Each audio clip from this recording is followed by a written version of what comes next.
आपादमौलिपर्यन्तं गुरूणामाकृतिं स्मरेत् तेन विघ्नाः प्रणश्यन्ति सिद्ध्यन्ति च मनोरथाः। योऽन्तः प्रविश्य मम वाचमिमां प्रसुप्तां सञ्जीवयत्यखिलशक्तिधरस्वधाम्ना अन्यांश्च हस्तचरणश्रवणत्वगादीन् प्राणान्नमो भगवते पुरुषाय तुभ्यं। भवति यदनुभावादेडमूकोऽपि वाग्मी जडमतिरपि जन्तुर्जायते प्राज्ञमौलिः सकलवचनचेतो देवता भारती सा मम वचसि निधत्तां सन्निधिं मानसे च। श्रीमतो राघवेन्द्रस्य नमामि पदपङ्कजे कामिताशेषकल्याणकलनाकल्पपादपौ जलज्येष्ठनिभाकारं जगदीशपदाश्रयं जगतीतलविख्यातं जगन्नाथगुरुन् भजे। ಹರಿಕಥಾಮೃತಸಾರ ಗುರುಗಳ ಕರುಣದಿಂದಾಪನಿತು ಪೇಳುವೆ ಪರಮ ಭಗವದ್ಭಕ್ತರು ಇದನ್ನು ಆದರದಿ ಕೇಳುವುದು. ಶ್ರೀರಮಣಿಕರ ಕಮಲ ಪೂಜಿತ ಚಾರು ಚರಣ ಸರೋಜ ಬ್ರಹ್ಮ ಸಮೀರ ವಾಣಿ ಫಣೀಂದ್ರ ಭವೇಂದ್ರ ಮುಖ ವಿನುತ ನೀರಜ ಭವಾಂಡೋದಯ ಸ್ಥಿತಿ ಕಾರಣನೆ ಕೈವಲ್ಯದಾಯಕ ನಾರಸಿಂಹನಿ ನಮಿಪೆ ಕರುಣಿಪುದೆ ಮಗೆ ಮಂಗಳವಾ. ಮನುಷ್ಯ ಜೀವನದಲ್ಲಿ ನಾನಾ ವಿಧವಾದ ಪ್ರಾರಬ್ಧ ಕರ್ಮಗಳ ಭೋಗಕ್ಕೋಸ್ಕರವಾಗಿ ಭೂಮಿಯಲ್ಲಿ ಬಂದಾಗ ಪ್ರಾರಬ್ಧ ಕರ್ಮಗಳ ಭೋಗಗಳ ಸಂದರ್ಭಗಳಲ್ಲಿ ಆದಿವ್ಯಾಧಿಗಳು, ತಾಪತ್ರಯಗಳು ಇವುಗಳೆಲ್ಲದರ ಪರಿಹಾರಕ್ಕೋಸ್ಕರವಾಗಿ ಶಾಸ್ತ್ರದಲ್ಲಿ ಅನೇಕ ವಿಧವಾದ ಪರಿಹಾರ ಮಾರ್ಗಗಳನ್ನು ಸೂಚನೆ ಮಾಡಿದ್ದಾರೆ. ಸಾಮಾನ್ಯರ ಜನರ ಕೈಗಳಿಗೆ ಇವುಗಳು ಈ ಒಂದು ಪರಿಹಾರದ ಮಾರ್ಗಗಳು ಎಟಕುವುದಿಲ್ಲವಾದ್ದರಿಂದ ಶ್ರೀಮದ್ ಆನಂದ ತೀರ್ಥ ಭಗವತ್ಪಾದರೇ ಮೊದಲಾದವರು ಭೂಮಿಯಲ್ಲಿ ಅವತಾರವನ್ನು ಮಾಡಿ ತನ್ಮೂಲಕವಾಗಿ ಪುರಾಣಗಳಲ್ಲಿ, ವೇದಗಳ ಉಪನಿಷತ್ತುಗಳಲ್ಲಿ ಇರುವ ಅನೇಕ ವಿಧವಾದ ಜೀವನಕ್ಕೆ ಅತ್ಯಂತ ಉಪಾದೇಯವಾದ ಪದಾರ್ಥಗಳ ವಿಷಯಗಳನ್ನು ನಮಗೆ ನಿರೂಪಣೆ ಮಾಡಿಕೊಟ್ಟಿದ್ದಾರೆ. ಕಲಿಯುಗದ ಬಲದಿಂದ, ಅಲ್ಪಾಯುಷ್ಯದ ಬಲದಿಂದ ಜನರಿಗೆ ಅವುಗಳನ್ನು ಅಧ್ಯಯನ ಮಾಡಲಿಕ್ಕಾಗದೇ ಇದ್ದಾಗ ಅವುಗಳ ಸಂಗ್ರಹ ರೂಪವಾಗಿ ಶ್ರೀಪಾದರಾಜರೇ ಮೊದಲಾದ ಮಹನೀಯ ಚೇತನರು ಭೂಮಿಯಲ್ಲಿ ಅವತಾರವನ್ನು ಮಾಡಿ ಶಾಸ್ತ್ರದಲ್ಲಿ ಗಹನವಾದ ಗಂಭೀರವಾದ ವಿಷಯಗಳನ್ನು ಕನ್ನಡೀಕರಿಸಿಕೊಟ್ಟಿದ್ದಾರೆ. ಆ ಕನ್ನಡೀಕರಿಸಿಕೊಟ್ಟಿರತಕ್ಕಂತಹ ವಿಷಯಗಳಲ್ಲೂ ಕೂಡ ಅತೀ ಸಂಗ್ರಹವಾಗಿ ಮತ್ತಷ್ಟನ್ನು ಮಾಡಿದ್ದಾರೆ ವಿಜಯದಾಸರು. ಅಪಾರವಾದ ವಿಜಯದಾಸರ ಅನೇಕ ವಿಧವಾದ ಸುಳಾದಿಗಳಲ್ಲೂ ಅಡಕವಾಗಿರತಕ್ಕಂತಹ ಪ್ರಮೇಯಗಳನ್ನು ಸಾಮಾನ್ಯರಿಗೆ ತಲುಪಿಸಲಿಕ್ಕೋಸ್ಕರವಾಗಿ ಗೋಪಾಲದಾಸರ 40 ವರ್ಷಗಳ ಆಯುರ್ದಾನವನ್ನು ಸ್ವೀಕಾರ ಮಾಡಿದ ಜಗನ್ನಾಥದಾಸವರೇಣ್ಯರು ವಿಜಯದಾಸರ, ಗೋಪಾಲದಾಸರ, ಪುರಂದರದಾಸರೇ ಮೊದಲಾದ ಶ್ರೀಮದ್ ಆನಂದ ತೀರ್ಥರ ಸಚ್ಛಾಸ್ತ್ರಗಳಲ್ಲಿ ಅಡಕವಾಗಿರುವ ಭಗವದ್ ಅನುಗ್ರಹಕ್ಕೆ ಪಾತ್ರವಾಗಲಿಕ್ಕೆ ಬೇಕಾಗುವ ಅನೇಕ ಪ್ರಮೇಯಗಳ ಸಂಗ್ರಹವನ್ನು ಹರಿಕಥಾಮೃತಸಾರ ಎನ್ನುವ ಗ್ರಂಥ ಸಾರ್ವಭೌಮದಲ್ಲಿ ನಿರೂಪಣೆ ಮಾಡಿಕೊಟ್ಟಿದ್ದಾರೆ. ಇದರಲ್ಲೂ ಕೂಡ ಇದು ಅತಿ ಗಹನವಾಗಿ ಬಿಡ್ತು ಜನರಿಗಾಗಿ.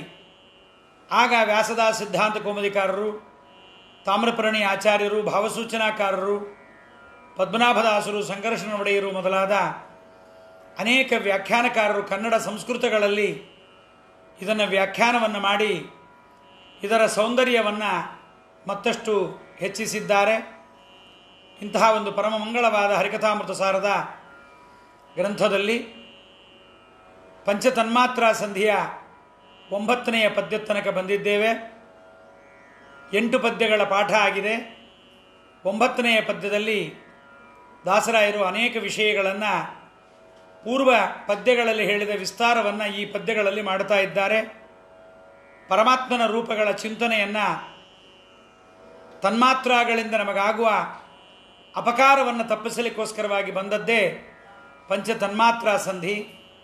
ತನ್ಮಾತ್ರಗಳು ಅಂದರೆ ಶಬ್ದ, ಸ್ಪರ್ಶ, ರೂಪ, ರಸಗಂಧಗಳು, ಇವುಗಳಿಂದ ಆಗತಕ್ಕಂತಹ ಅನಾಹುತಗಳು, ಅಪಕಾರಗಳು, ಇದರಿಂದ ಆಗುವ ಸಾಧನೆಗೆ ಅನುಪಯುಕ್ತವಾದ ವಿಚಾರಗಳನ್ನು ತಡೆದು ಭಗವದ್ ಅನುಗ್ರಹವನ್ನು ಸಂಪಾದನೆ ಮಾಡಬೇಕು ಎಂದವರಿಗೋಸ್ಕರವಾಗಿರುವ ಅದ್ಭುತವಾದ ಈ ತನ್ಮಾತ್ರಾ ಸಂಧಿಯಲ್ಲಿ, ಪಂಚತನ್ಮಾತ್ರಾ ಸಂಧಿಯಲ್ಲಿ ಜಗನ್ನಾಥದಾಸರಾಯರು ಬಹಳಷ್ಟು ವಿಷಯಗಳ ಸಂಗ್ರಹವನ್ನು ಮಾಡಿಕೊಟ್ಟಿದ್ದಾರೆ.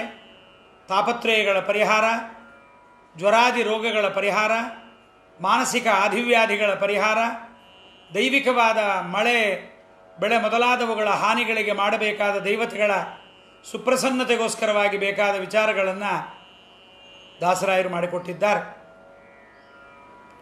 ಅದರಲ್ಲಿ ಹಿಂದಿನ ಪದ್ಯದಲ್ಲಿ ಸೂರ್ಯಾಂತರ್ಗತನಾದ ಭಗವಂತನ ವಿಚಾರವನ್ನು ನಮಗೆ ನಿರೂಪಣೆ ಮಾಡಿಕೊಟ್ಟಿದ್ದಾರೆ. ಗೃಣಿ, ಸೂರ್ಯ, ಆದಿತ್ಯ ಎನ್ನುವ ಸೂರ್ಯಾಂತರ್ಗತಿಯಾದ ಕಂಕಣಾಕಾರ ಸುಳಾದಿಯಲ್ಲಿ ಮೂಲ ಗೃಣಿನಾಮಕನಾದ ಭಗವಂತನ ಚಿಂತನೆಯ ಬಗ್ಗೆ ಸ್ವಲ್ಪ ವಿಚಾರವನ್ನು ಹೇಳಿಕೊಟ್ಟಿದ್ದರು. ಅಂತಹ ಗೃಣಿನಾಮಕನಾದ ಆದಿತ್ಯ 1526 ಭಗವದ್ ರೂಪಗಳು ಹೇಗಾಯಿತು ಅನ್ನುವುದನ್ನು 8ನೇ ಪದ್ಯದಲ್ಲಿ ಹೇಳಿದ್ದನ್ನು 9ನೇ ಪದ್ಯದಲ್ಲಿ ಹೇಗಾಯಿತು ಎಂಬುದನ್ನು ಈ ಮುಂದಿನ ಪದ್ಯದಲ್ಲಿ ನಿರೂಪಣೆ ಮಾಡ್ತಾ ಇದ್ದಾರೆ. 9ನೇ ಪದ್ಯ. 574 ಆದಿಭೌತಿಕದಲ್ಲಿ ತಿಳಿಯುವುದು 521 ರೂಪವಧ್ಯಾತ್ಮ ಭೇದಗಳಲ್ಲಿ 230 ಮೇಲೊಂದಧಿಕ ಮೂರ್ತಿಗಳ ಆದರದಿ ಅಧಿದೈವದೊಳು ಚಿಂತಿಪುದು ಭೂಸುರರು.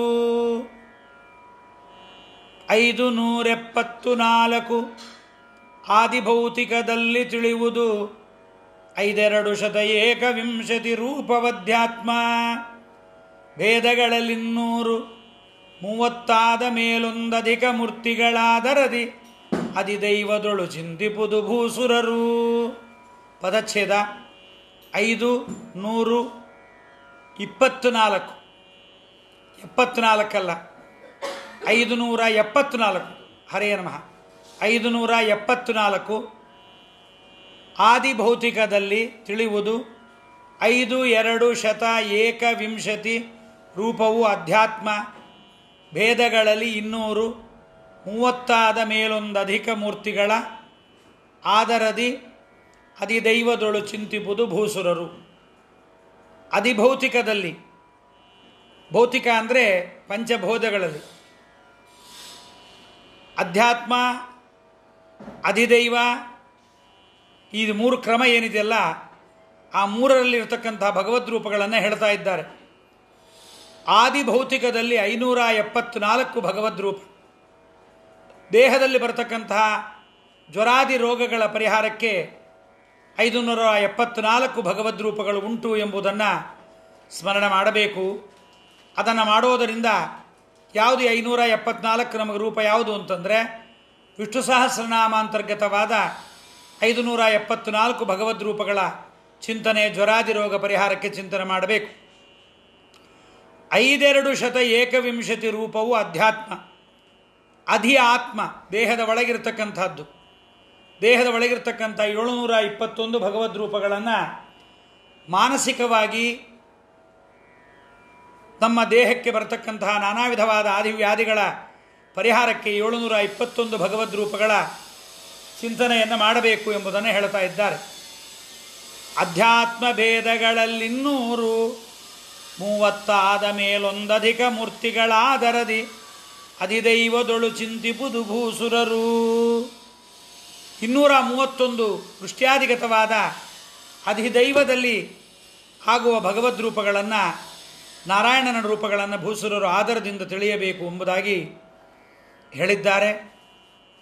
ಈ ಪದ್ಯಗಳಲ್ಲಿ 574, 721, 231 ರೂಪಗಳ ಮೇಳನವನ್ನು ಮಾಡಿದರೆ, ಒಟ್ಟುಗೂಡಿಸಿದರೆ ಹಿಂದಿನ ಪದ್ಯದಲ್ಲಿ ನಮಗೆ ಜಗನ್ನಾಥದಾಸರು ಹೇಳಿಕೊಟ್ಟ ತೃಣಮೊದಲು ಬ್ರಹ್ಮಾಂತ ಜೀವರ ತನುತ್ರಯಗಳ ಅಥವಾ ತನು ಚತುಷ್ಟಯಗಳಲ್ಲಿ ನಾರಾಯಣನ 1520 ಮೇಲಾರು ಗಣನೆ ಮಾಳ್ಪದು ಬುಧರು ರೂಪವ ಗೃಣಿಯು ಸೂರ್ಯಾದಿತ್ಯ ನಾಮಗಳ ಅನುದಿನದಿ ಜಪಿಸುವವರಿಗೀವ ಆರೋಗ್ಯ ಸಂಪದವ ಅಂತ ಹೇಳಿದ 1526 ಭಗವದ್ ರೂಪಗಳ ಚಿಂತನೆಯ ಒಟ್ಟು ರೂಪಗಳು ಹೇಗೆ ಸಿಗತ್ತೆ ಅನ್ನುವುದನ್ನು ದಾಸರಾಯರು ಇಲ್ಲಿ ನಮಗೆ ಮಾಡಿಕೊಟ್ಟಿದ್ದಾರೆ.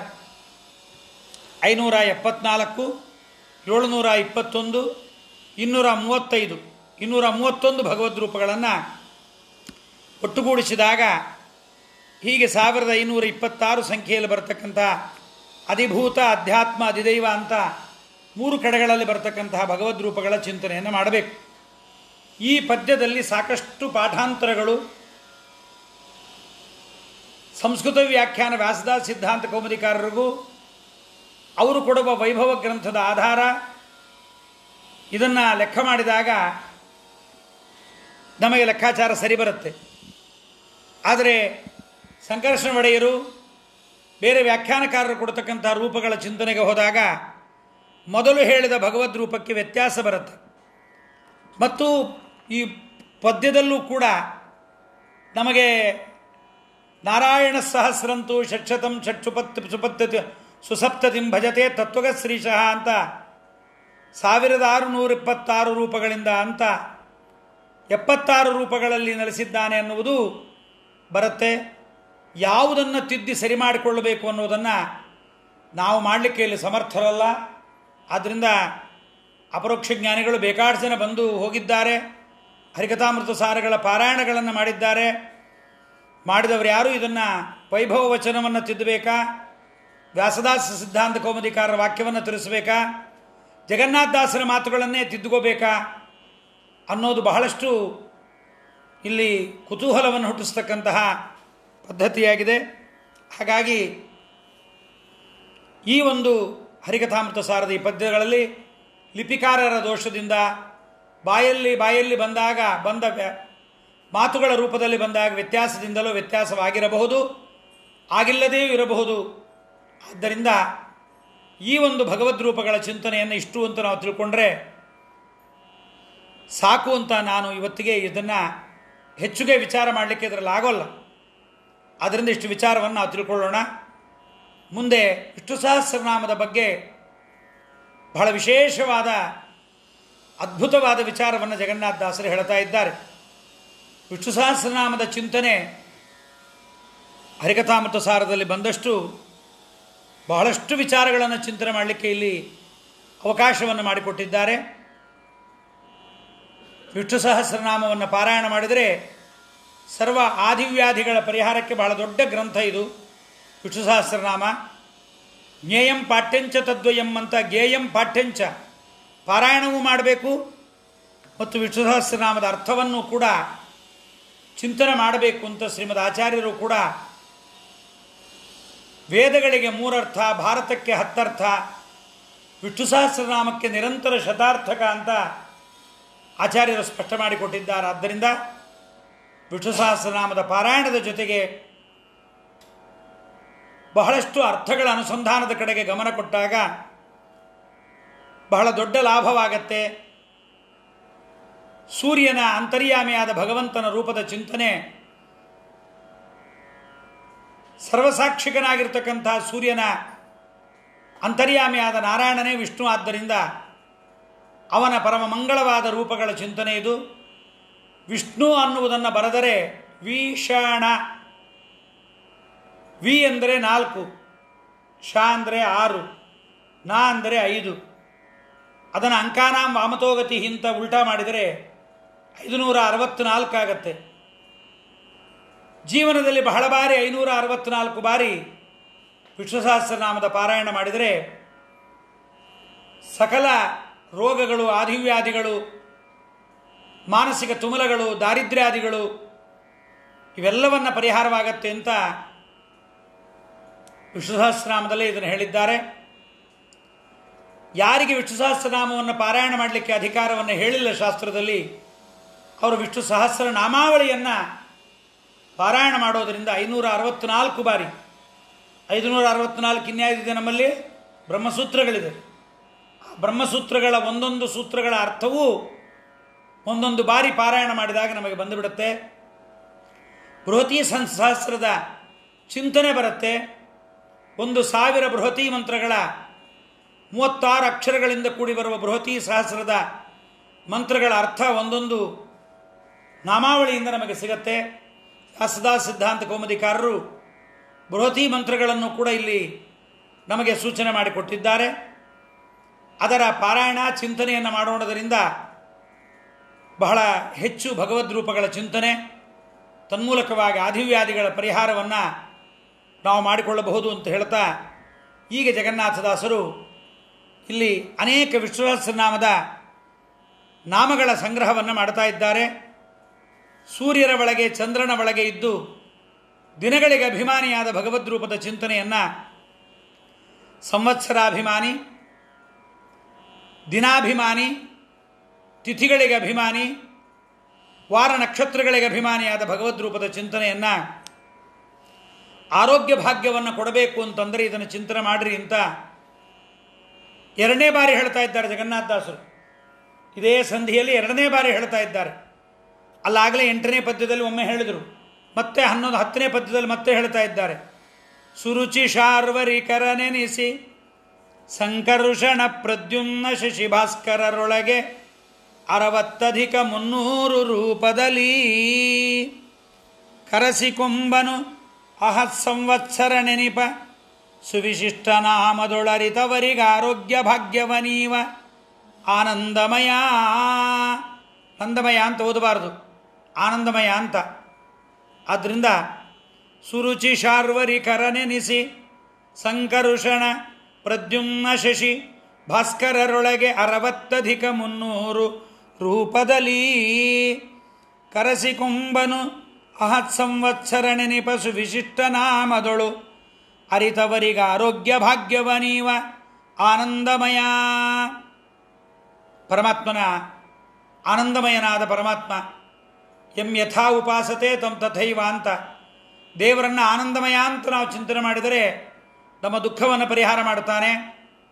ಆದ್ದರಿಂದ ಅವನನ್ನು ಚಿಂತನೆ ಮಾಡಬೇಕು ಅಂತ ಹೇಳ್ತಾರೆ. ಪದಚ್ಛೇದ: ಸುರುಚಿ ಶಾರ್ವರಿಕರ ಎನಿಸಿ ಸಂಕರುಷಣ ಪ್ರದ್ಯುಮ್ನ ಶಶಿ ಭಾಸ್ಕರರ ಒಳಗೆ 60 ರೂಪದಲ್ಲಿ ಕರಸಿಕೊಂಬನು ಅಹತ್ ಸಂವತ್ಸರ ನೆನಿಪ ಸುವಿಶಿಷ್ಟ ನಾಮದೊಳು ಅರಿತವರಿಗೆ ಆರೋಗ್ಯ ಭಾಗ್ಯವ ಈವ ಆನಂದಮಯ.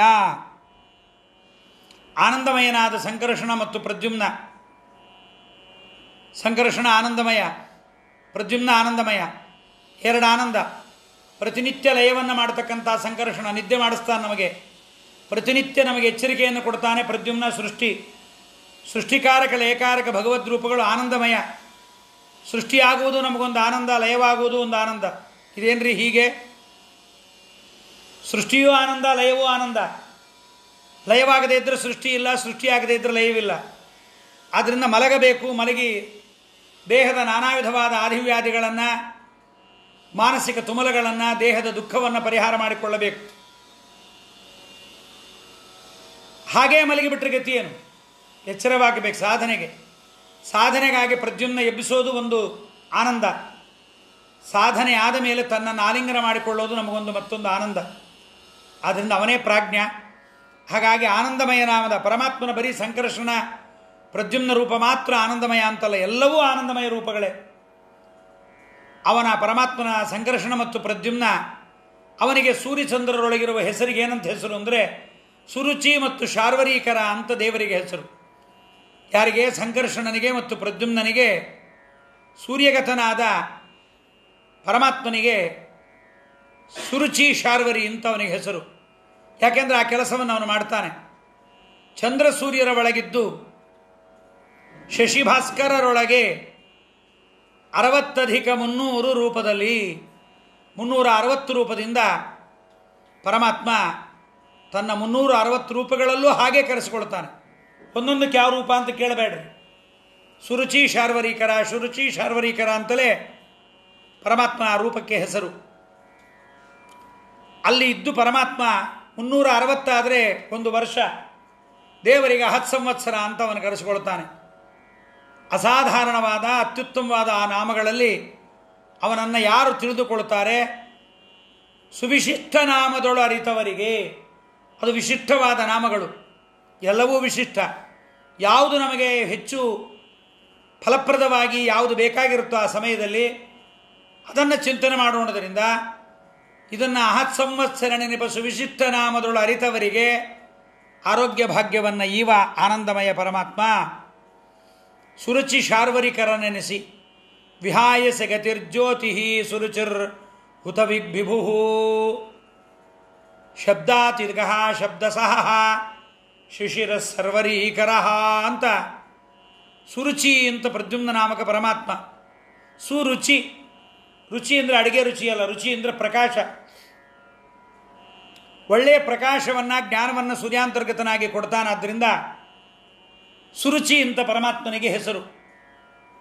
ಶರ್ವರೀಕರ, ಚಂದ್ರಾಂತರ್ಗತನಾಗಿ ರಾತ್ರಿಯನ್ನು ಉಂಟು ಮಾಡ್ತಾನೆ. ಆದ್ದರಿಂದ ಪರಮಾತ್ಮನಿಗೆ ಸುರುಚಿ ಮತ್ತು ಶಾರ್ವರೀಕರ ಅಂತ ಅವನಿಗೆ ಹೆಸರು. ಪ್ರದ್ಯುಮ್ನಾಮಕ ಪರಮಾತ್ಮ, ಸಂಕರ್ಷನಾಮಕ ಪರಮಾತ್ಮ ಇಬ್ಬರೂ ಶಾರ್ವರೀಕರನೇ. ಶಾರ್ವರೀಕರ. ವೇದಾಸ್ವಾಂಗೋ ಜಿತಕೃಷ್ಣ ದೃಢ ಸಂಕರ್ಷಣೋಚ್ಯುತ ಅನಿರುದ್ಧೋ ಪ್ರತಿರತಃ ಪ್ರದ್ಯುಮ್ನೋ ಅಮಿತ ವಿಕ್ರಮ. ಎರಡು ತ್ರಿಗ ಮತ್ತು ಸಹಸ್ರನಾಮದ್ದೇ ಹೆಸರು. ವೇದಾ ಸ್ವಾಂಗೋ ಅಜಿತಕೃಷ್ಣ ದೃಢ ಸಂಕರ್ಷಣೋಚ್ಯುತ. ಸಂಕರ್ಷಣ ಅಂದರೆ ಸೆಳೀತಾನಂತ. ಏನನ್ನ? ಪಾಪಗಳನ್ನು ಸೆಳೆದು ಬಿಡ್ತಾನೆ. ಪಾಪಗಳನ್ನು ಸೆಳೆದು ಪಾಪಜನ್ಯವಾದ ಎಲ್ಲ ವಿಧವಾದ ಆಯಾಸ ದುಃಖಗಳನ್ನು ಕೂಡ ದೇವರು ಸೆಳೆದು ಬಿಡ್ತಾನೆ. ಪಾಪಜನ್ಯವಾದದ್ದೇ ದುಃಖ, ಪಾಪದಿಂದ ಅನೇಕ ದುಃಖಗಳು ಬರುತ್ತೆ, ಅದನ್ನು ಸೆಳೆದು ಬಿಡ್ತಾನೆ. ಅಮೃತ ಕಿರಣಗಳಿಂದ ಬೆಳಗಿನ ಆಯಾಸ ನಮಗೇನಾಗಿರುತ್ತೆ ಅದನ್ನು ಕಳೀಲಿಕ್ಕೋಸ್ಕರವಾಗಿ ಶಾರ್ವರೀಕರ ಅಂತ ಅನಿಸಿ ಚಂದ್ರನಲ್ಲಿದ್ದಾನೆ. ಅದಕ್ಕೆ ಚಂದ್ರೋದಯವಾದರೆ ಮನಸ್ಸಿಗೆ ಆನಂದವಾಗತ್ತೆ. ಪ್ರದ್ಯುಮ್ನ ಒಳ್ಳೆಯ ಜ್ಞಾನ ಸಂಪತ್ತನ್ನು ಕೊಡ್ತಾನೆ. ಒಳ್ಳೆಯ ಪ್ರಕಾಶ ಜ್ಞಾನವನ್ನು ಕೊಡ್ತಕ್ಕಂಥ ಸ್ವಾಮಿ ಸೂರ್ಯನಲ್ಲಿದ್ದಾನೆ. ಸಂಕರ್ಷಣ ಲಯಮೂರ್ತಿ, ಲಯಕಾಲದಲ್ಲಿ ಎಲ್ಲವನ್ನ ಸೆಳೆದು ತನ್ನ ಉದರದೊಳಗೆ ಇಟ್ಟುಕೊಳ್ತಾನೆ ಪರಮಾತ್ಮ. ಲಯಕಾಲ ಪೂರ್ತಿಯಾಗಿ ಜೀವರಿಗೆ ಗಾಢ ನಿದ್ರೆಯನ್ನು ಕೊಡ್ತಾನೆ. ಆ ಲಯಕಾರಕನಾದ ಸಂಕರ್ಷಣನ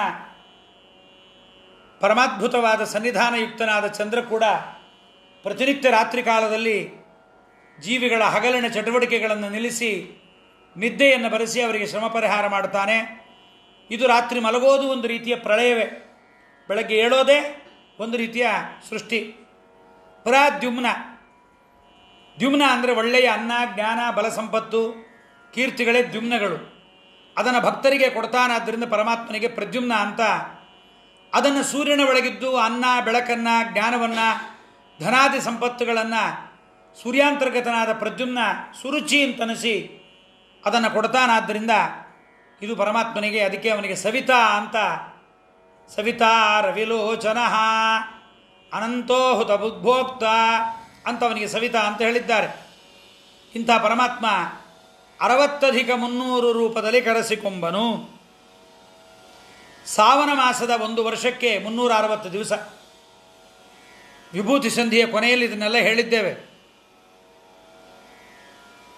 ಹಿಡಾವತ್ಸರ, ಸಂವತ್ಸರ, ಪರಿವತ್ಸರ, ವತ್ಸರ ಅಂತಿವೆಲ್ಲ 5 ಬಗೆಯ ಸಂವತ್ಸರಗಳನ್ನು ಹೇಳಿದ್ದೇವೆ.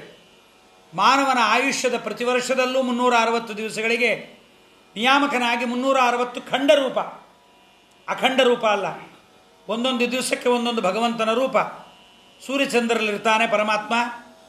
ಅವನ ವಿಶೇಷ ಸನ್ನಿಧಾನದಿಂದ ಚಂದ್ರ ಸೂರ್ಯರು ಜೀವಿಗಳ ಆಯುಷ್ಯವನ್ನು ದಿನ ಎಂಬತಕ್ಕಂಥ ಕೊಳಗದಲ್ಲಿ ಅಳೆಯುತ್ತಾರೆ. ಇಬ್ಬರೂ ಮೇರು ಪರ್ವತಕ್ಕೆ ಪ್ರದಕ್ಷಿಣೆ ಬಂದು ಹಗಲು ರಾತ್ರಿಗಳನ್ನು ಉಂಟು ಮಾಡ್ತಾರೆ. ದಿನಕ್ಕೊಂದು ಪ್ರದಕ್ಷಿಣೆ, ಒಂದು ಕ್ಷಣ ಎಡಬಿಡದೆ ಪರಮಾತ್ಮನ ಮೇರು ಪರ್ವತಾಂತರ್ಗತನಾದ ಪರಮಾತ್ಮನಿಗೆ ನಮಸ್ಕಾರವನ್ನು ಮಾಡ್ತಾರೆ. ಸಂಕರ್ಷಣನ ಭಯದಿಂದ ಚಂದ್ರ, ಪ್ರದ್ಯುಮ್ನನ ಭಯದಿಂದ ಸೂರ್ಯ. ಭೀಷಾಸ್ಮಾದ್ವಾತಪ್ಪವತೆ ಭೀಷೋದೇತಿ ಸೂರ್ಯ ಭೀಷಾದಿಂದಶ್ಚ ಅಗ್ನಿಶ್ಚ ಮೃತ್ಯುರ್ಧಾವತಿ ಪಂಚಮ ಇತಿ.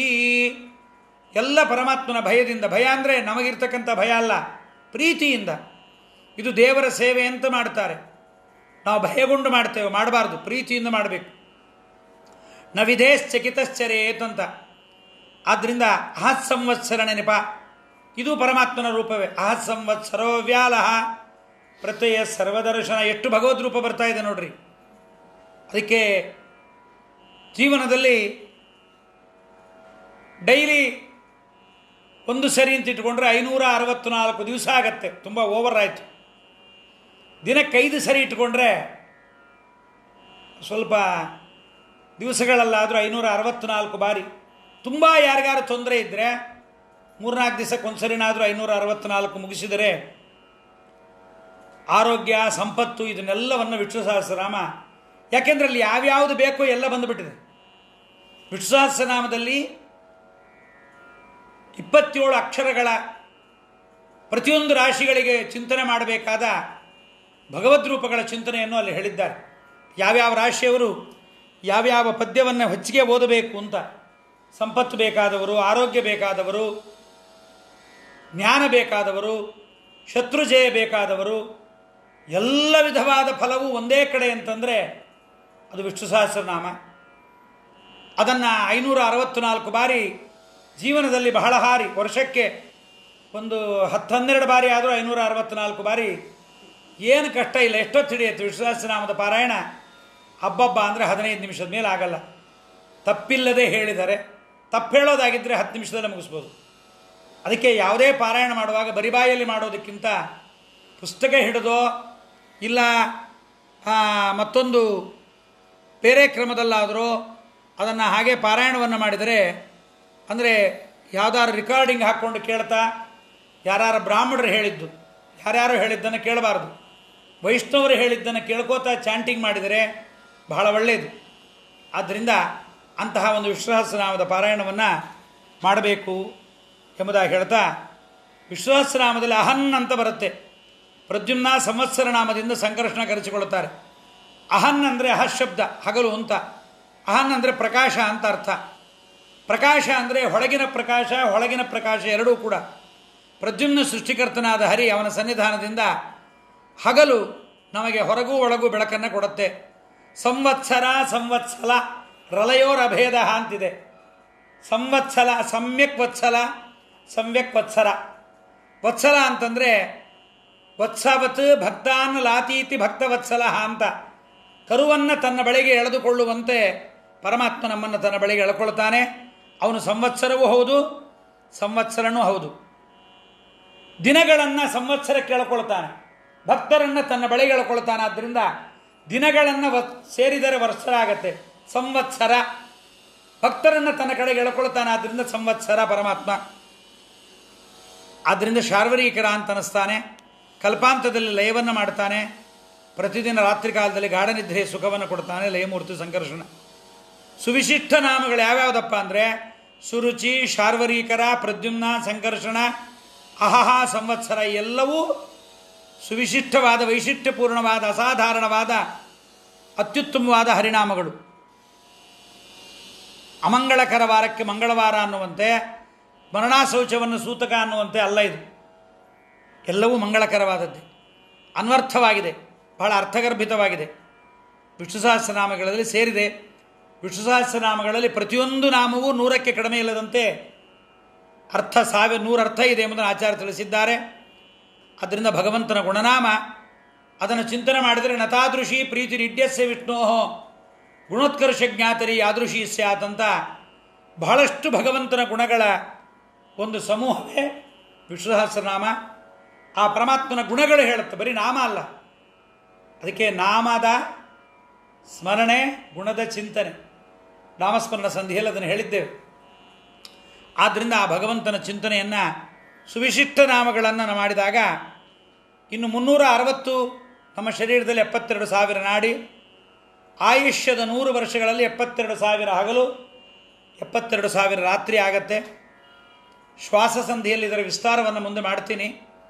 ಜಗನ್ನಾಥದಾಸರಲ್ಲಿ ಹೇಳ್ತಾರೆ, ಕೆಲವರಿಗೆ 72,000 ನಾಡಿಗಳು, 72,000 ಹಗಲು ರಾತ್ರಿ ಆಗೋದಿಲ್ವಲ್ಲ, ಮುಂಚೆಯೇ ಮರಣ ಬರುತ್ತಲ್ಲ, 72,000 ನಾಡಿಗಳಲ್ಲಿ ವಾಯುದೇವರು ಕೂತು ಜಪ ಮುಗಿದಿರೋದಿಲ್ವಲ್ಲ, ಹೇಗೆ ಅವರ ಆಯುಷ್ಯ ಮುಗಿಯುತ್ತೆ ಅನ್ನೋ ಕ್ವಶನನ್ನು ಅಲ್ಲಿ ಮಾಡಿದ್ದಾರೆ. ಮುಂದೆ ಅದರ ಪ್ರಶ್ನೆಗೆ ಉತ್ತರವನ್ನು ಅಲ್ಲಿ ಕೇಳೋಣ.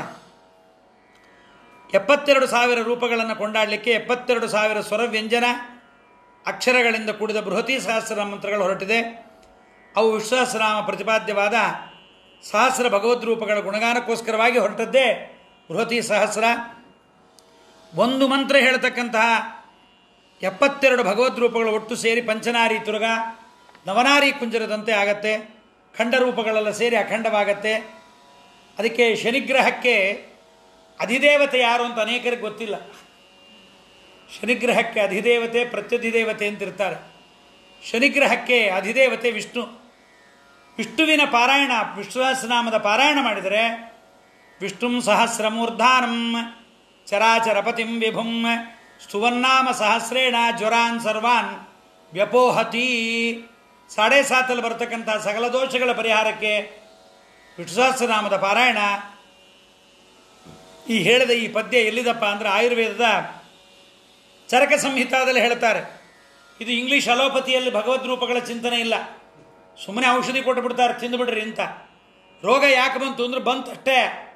ನಿಮ್ಮ ತಾತಂಗಿದೆಯಾ, ಹಾಗಾದ್ರೆ ನಿಮಗೆ ಬಂತು. ನಿಮ್ಮ ಮಕ್ಕಳಿಗಿದೆಯಾ, ಹಾಗಾದ್ರೆ ನಿಮಗೆ ಬಂತು. ನೋಡ್ರಿ ಹೆಂಗಿದೆ. ನಿಮ್ಮ ಸೋದರ ಮಾವನಿಗಿದೆಯಾ, ನಿಮಗೆ ಬಂತು. ಹೀಗೆ ಹೇಳ್ತಾರೆ ಹೊರತು ಪಾಪಕ್ಕೆ ಜೀನ್ಸ್ ಹಾಕ್ಬೇಕು ಕರ್ಮ. ನಮ್ಮ ಪಾಪ ಅದು ಕಾರಣ ಅಲ್ವಾ.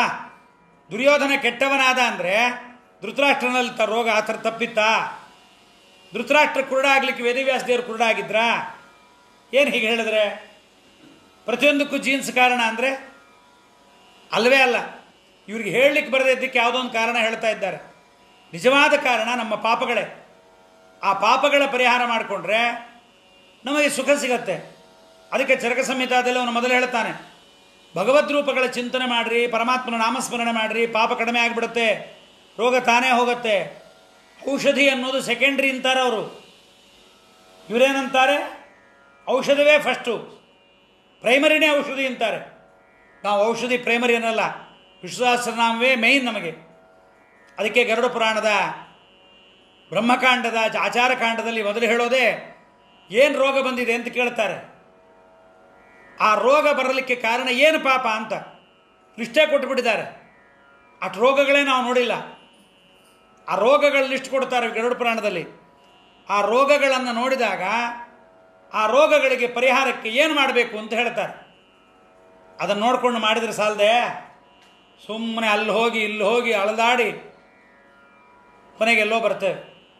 ಅದಕ್ಕಾಗಿ ವಿಶ್ವಸಹಸ್ರನಾಮದ ಪ್ರತಿನಿತ್ಯ ಪಾರಾಯಣ ಮಾಡೋದರಿಂದ ಸಕಲ ವಿಧವಾದ ಆದಿವ್ಯಾಧಿಗಳ ಪರಿಹಾರ ಆಗತ್ತೆ. ಆದ್ದರಿಂದ ದಾಸರಂತಾರೆ, ಅರಿತವರಿಗೆ ಆರೋಗ್ಯ ಭಾಗ್ಯವನೀವ ಆನಂದಮಯ. ಆನಂದಮಯನಾದ್ದರಿಂದ ಪರಮಾತ್ಮ ತನ್ನ ಭಕ್ತರ ಪ್ರೀತರಾದ ಭಕ್ತರಿಗೆ ಅವರಿಂದೇನೂ ಪ್ರಯೋಜನ ತನಗೆ ಬೇಡವಾಗಿದ್ದರೂ ಕೂಡ ಪ್ರೀತಿಯಿಂದ ಆರೋಗ್ಯ ಭಾಗ್ಯ ನೋಡುತ್ತಾನೆ ಪರಮಾತ್ಮ. ಆರೋಗ್ಯಕ್ಕಿಂತ ಭಾಗ್ಯ ಏನಿದೆ ಹೇಳ್ರಿ.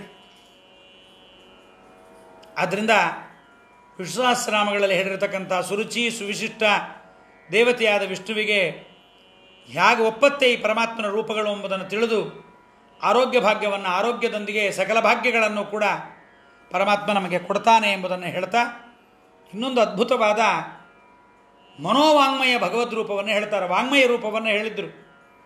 ಈಗ ಮನೋವಾಂಗ್ಮಯ ರೂಪವನ್ನು, ಮತ್ತಷ್ಟು ಅದ್ಭುತವಾದ ರೂಪವನ್ನು ಮತ್ತು ಮನೋಮಯ ವಾಂಗ್ಮಯ ರೂಪವನ್ನು ಎರಡನ್ನೂ ಕೂಡ ನಿರೂಪಣೆ ಮಾಡ್ತಾ ಇದ್ದಾರೆ 11ನೇ ಪದ್ಯದಲ್ಲಿ. ಏಕಪಂಚಾಶದ್ವರ್ಣಗತ ಮಾಕಳತ್ರನು ಸರ್ವರೊಳಗೆ ಅವ್ಯಾಕೃತ ಆಕಾಶಾಂತ ವ್ಯಾಪಿಸಿ ನಿಗಮತತಿಗಳನ್ನು ವ್ಯಾಕರಣ ಭಾರತ ಮುಖಾದ್ಯನೇಕ ಶಾಸ್ತ್ರ ಪುರಾಣ ಭಾಷ್ಯಾನೀಕಗಳ ಕಲ್ಪಿಸಿ ಮನೋವಾಂಗ್ಮಯ ನೆನೆಸಿ ಕುಂಭ.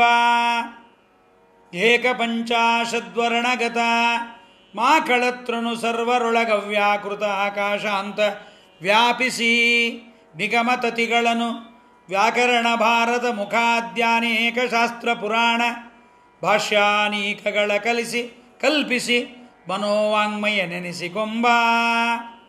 ಏಕ ಪದಚ್ಛೇದ. ಏಕ ಪಂಚಾಶತ್ ವರ್ಣ ಗತ ಮಾ ಕಳತ್ರನು ಸರ್ವರೊಳಗೆ ಅವ್ಯಾಕೃತ ಆಕಾಶಾಂತ ವ್ಯಾಪಿಸಿ ನಿಗಮ ತತಿಗಳನ್ನು ವ್ಯಾಕರಣ ಭಾರತ ಮುಖಾದಿ ಅನೇಕ ಶಾಸ್ತ್ರ ಪುರಾಣ ಭಾಷ್ಯ ಅನೇಕಗಳ ಕಲ್ಪಿಸಿ ಮನೋ ವಾಂಗ್ಮಯ ನೆನೆಸಿಕೊಂಬ. 51 ವರ್ಣಗಳು, ಸ್ವರ ವ್ಯಂಜನಗಳು ಎಲ್ಲ ಸೇರಿ 51 ವರ್ಣಗಳು.